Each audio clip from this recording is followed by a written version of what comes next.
కరీంనగర్, నిజామాబాద్, ఆదిలాబాద్, మెదక్ పట్టబడు ల ఎమ్మెల్సీ అభ్యర్థిగా Osmania university retired professor M. Chenna Krishna Reddy సోమవారం కరీంనగర్ జిల్లా కలెక్టరేట్ల నామినేషన్ పత్రాలను సమర్పించారు. ఈ సందర్భంగా కృష్ణారెడ్డి మాట్లాడుతూ పట్టబదు ల ఎమ్మెల్సీగా గెలిపిస్తే భవిష్యత్తులో పట్టబదు ల నిరుద్యోగుల సమస్యల పరిష్కారానికి పాటుపడతానని ప్రభుత్వం తెలియజేశారు. మెదక్ పట్టభద్రులందరికీ నమస్కారం. ఈరోజు జరిగిన నామినేషన్ కార్యక్రమంలో మీరు అందరూ చూసిండ్రు. అందరూ పబ్లిసిటీ చూసి మోసపోకండి. పబ్లిసిటీ అంతా పెయిడ్ బ్యాచ్ అనేది మీకు కూడా తెలుసు. ఇది మేము విద్యార్థులు అందరూ కలిసి చెన్నకృష్ణారెడ్డి గారిని మనము బరిలోకి దింపడం జరిగింది. ఈ బరిలో మా పవర్ ఏంటో గెలిపించి నిరూపిస్తామని మేము ఆశిస్తున్నాము. ప్రతి ఒక్క ఉస్మానియా యూనివర్సిటీ విద్యార్థి చెన్నకృష్ణ సార్ యొక్క విద్యార్థులు అందరూ కూడా కలిసికట్టుగా పనిచేసి ఒక్కొక్కరు ఒక్కొక్క సైనికుల్లా పనిచేస్తూ వారందరి యొక్క చుట్టాలను కానీ, వారి యొక్క బంధువులను కానీ, వారి యొక్క ఫ్రెండ్స్ని కానీ అందరికీ చెప్పి 1వ నెంబరు ప్రాధాన్యత ఓటు వేసి చెన్నకృష్ణారెడ్డి గారిని మన మండలికి పంపిస్తామని సగర్వంగా అందరినీ కోరుకుంటున్నాను. జై సికేఆర్. జై సికేఆర్. మెదక్, కరీంనగర్, నిజామాబాద్ జిల్లాల పట్టభద్రుల నియోజకవర్గానికి మన చెన్నకృష్ణారెడ్డి ఉస్మానియా యూనివర్సిటీ ప్రొఫెసర్గా పోటీ చేసిందే మనందరికీ తెలిసిన విషయమే. అతని ఇప్పుడు ఇక్కడ ఈరోజు నామినేషన్ వేశాము. నామినేషన్ వేసిన దానికి చాలా మంచి ప్రతిస్పందన, ఎవరు పిలవకుండా అతను స్వచ్ఛందంగా ఆయన మీద అభిమానంతో ఎవరి వెహికల్స్ వాళ్ళు తీసుకొని వచ్చారు. అంత సంతోషంగా నామినేషన్ వేయడం జరిగింది. ఇంకొక విషయం ఏంటంటే కాంగ్రెస్ పార్టీ అభ్యర్థి కానీ, బీజేపీ అభ్యర్థి కానీ వాళ్ళు ఫ్లెక్సీలు, పాంప్లెంట్స్ మీదనే ఆధారపడ్డారు. వాళ్ళు చెన్నకృష్ణారెడ్డి మాత్రం ప్రతి గ్రాడ్యుయేట్ హృదయంలా చోటు సంపాదించుకున్నాడు. అతను కంపల్సరీ విన్ అవుతాడు. ఖచ్చితంగా గెలుపు సాధ్యము, గెలుస్తుండు అంతే. మీ అందరికీ ఏంటంటే మొదటి ప్రాధాన్యత ఓటు వేసి భారీ మెజార్టీతోనూ గెలిపిస్తారని అందరినీ సవినయంగా మనవి చేస్తూ విరమించుకున్నాను. ధన్యవాదాలు. ఉన్న 4 కంపెనీలు ఎవరున్నారు నేను చెప్పాలా? సంగారెడ్డి జిల్లా వాసులు నేను చెప్తా. నీ నార్త్ ఇండియా వాళ్ళని పెట్టుకున్నావు. అందులో తెలంగాణలో ఉన్న ఈ 4 జిల్లాల నుంచి ఎంతమంది ఉద్యోగస్తులు చెప్పగలుగుతావా? యువకులు ఎంతమంది ఉన్నారో చెప్పగలుగుతావా? చెప్పలేవు. ఎందుకంటే నీకు రాజకీయం మాత్రమే తెలుసు. అభివృద్ధి చేయాలని లేదు, యువకులు ముందుకు పోవాలని లేదు. ఇది యువకుల యొక్క ఎలక్షన్ కాబట్టి యువకులు తేల్చే రోజు ఈ రోజు వచ్చింది. ఇప్పటిదాకా జరిగిన ఎలక్షన్ ఒకేతైతే ఇప్పుడు జరిగేది ఒక విద్యావేత్తనము మేము గెలిపించుకోవడానికి వస్తున్నాము. కాబట్టి నిన్న మొన్న నుంచి కొన్ని మాకు విషయాలు వినిపిస్తున్నాయి.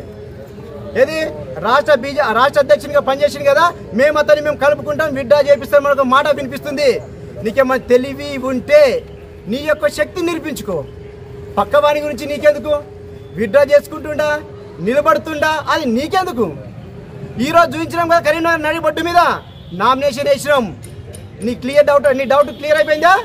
ఈరోజు వేసిన నామినేషన్ అంటే మేము ఏముంటున్నట్లు, మేము బరిలో ఉన్నట్లే కదా. ఇప్పటి నుంచి ఈ 14 రోజులు నీకు ఆటాడిస్తాం. సంగారెడ్డి జిల్లాలోని నీకు మెజార్టీ రానికుండా చేస్తాం. బరాబర్ చెప్తున్నాం. నువ్వు లోకల్లో ఉన్న ఎంతమంది తెలుసో మాకు తెలుసు. ఆల్ ఫోర్స్ అని చెప్తున్నా. ఈ పక్కనున్న నేను జిరాక్స్ సెంటర్లు అడిగిన, ఈ జిల్లా వాసిని కాదు, పక్కనున్న జిరాక్స్ సెంటర్ని అడిగిన ఇంతకుముందు ప్రింట్అవుట్ కోసం అయితే.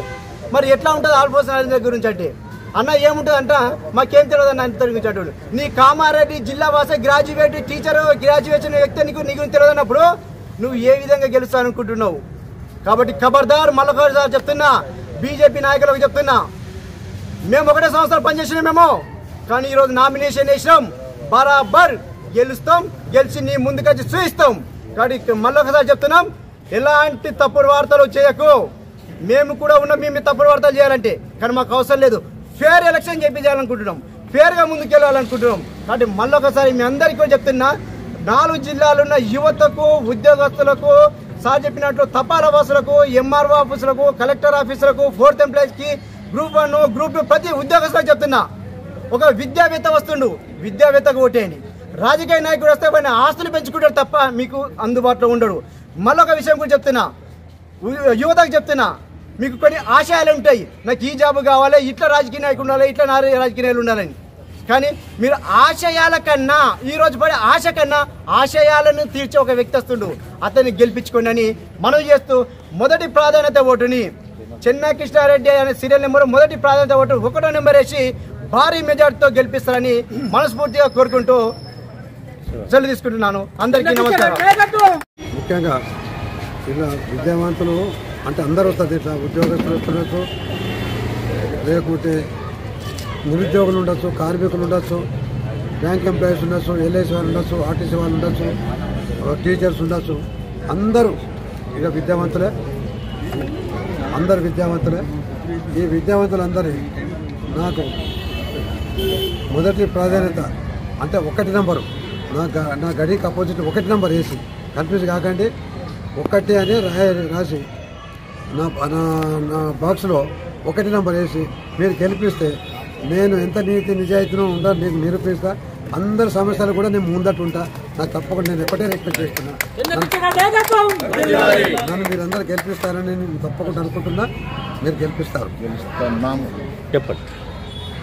భారీ మెజారిటీతో మన ఫస్ట్ ప్రియారిటీ ఓట్లతోనే బయటపడేటట్టు నన్ను గెలిపిస్తే ఎదుటి వాళ్ళకు మనము మన భవిష్యత్తులో ఒక మంచి వ్యక్తిని వచ్చిందని చెప్పి మనం నిరూపిద్దాం. తెలంగాణ వాళ్ళు మంచి వాళ్ళు తప్పకుండా నన్ను గెలిపిస్తారు. మీరు ఫస్ట్ ప్రియారిటీ ఓట్లతోనే నన్ను గెలిపిస్తారని నా నమ్మకాన్ని మనం ముచ్చేయాలి. ధన్యవాదాలు.